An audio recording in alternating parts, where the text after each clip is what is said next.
Good evening and welcome to a walk with Tilly. Okay, it's a good girl. There's a good girl. Keep it going. Okay, so this evening, what shall we have a chat about this evening? Okay, I watched a video done by Byline Times, Byline TV. They do a little video series where they sit down and they chat with various people and discuss a specific topic. The Table, I believe it's called. Excellent. It's very well done. Usually have decent, knowledgeable guests.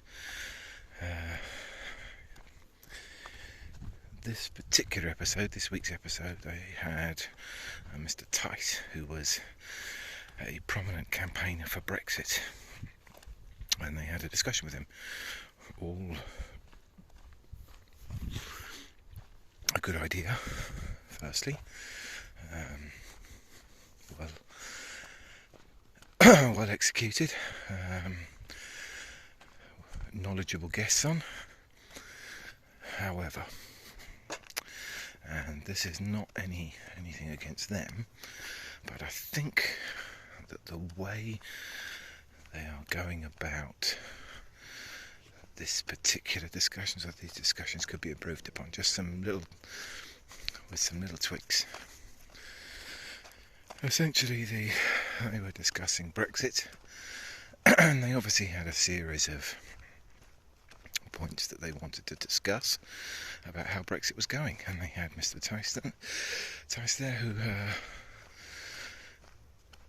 was putting together a campaign to explain why Tilly, this way, why what had happened was okay and was gone. And they asked him some questions, all of which were decent questions, and they started with question one: what are the benefits of Brexit? And Mr. Tice popped up with getting rid of GDPR permissions on your computer, which, because it annoys people. Now, I think that this should have been jumped upon as a really good point, an important point of what Brexiteers are intending to do as they, as Liz Truss would put it, have a bonfire of the regulation, a bonfire of the red tape. Well, I think they should have taken a little more time over this, or certainly not taking time at that point. Maybe done another video that addressed this specific point, because it's almost a nothing point, but it isn't. It's a vitally important point. I don't think people are paying enough attention to what is happening to their data. Me included. You blithely put these apps on your phone and no longer look through the terms and conditions and press OK, accept all to the cookies that various random corporations, when you look at their website, pop onto your phone. If you actually look at what the information that you're sharing, it, quite frankly, is terrifying. Certainly if it was amalgamated into specific data sets, then this information is the depth of it is phenomenal. I think that, and the not being able to reject it, which is essentially Mr. Tice is trying to put as his number one Brexit benefit, that's not getting rid of it, getting rid of companies' ability to be able to track everything you do and use that information supposedly just to improve the advertising that sent you. That's just one tiny aspect of what that data could be used for when you sign it away. I would like to see I think it's incredibly important that particular journalistic sites like Byline Times or Byline TV actually do pieces on just how invasive this information, this data collection is. I mean, companies like Joe Rogan was discussing, and I don't watch Joe Rogan, but various other people have commented on the fact that Joe Rogan was discussing TikTok and just what signing up to that particular site does, and just how much information and data pop off to China. Let's be honest, it's not just China, is it? It's all these different people that are, these different sites that are taking that information and what they can do with it, what they can build, the information about everything about you. So, for example, I'm recording this and I'm going to pop it up to YouTube, upload it to YouTube, but already Google knows everything about what I'm doing. They have all the data that I'm giving them about where I'm going for a walk with Tilly. That's already winding its way into Google's databases. Absolutely every step I take, literally, is recorded by my phone. And I don't think enough attention is being paid to it. I think it needs breaking down and discussing exactly what all that data can do. Every word I speak into this phone is recorded, analysed and stored somewhere. Now, while we have a fairly liberal society we live in, that's one thing.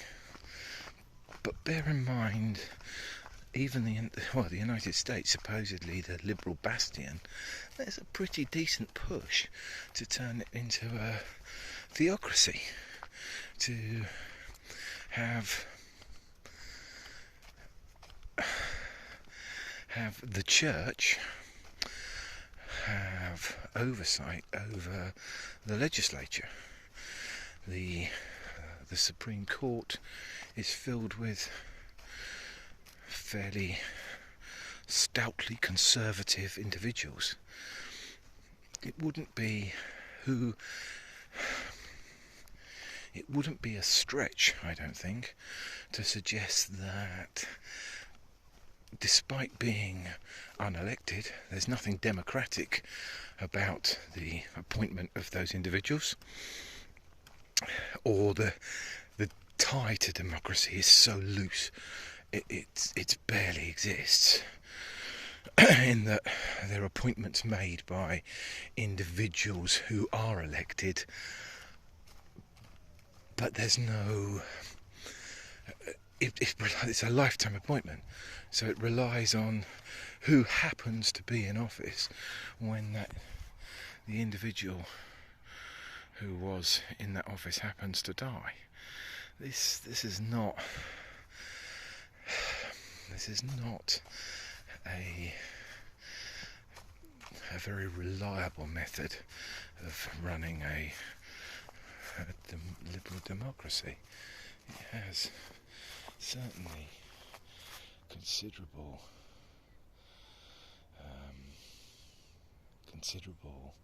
risk that if you have good girl, if you have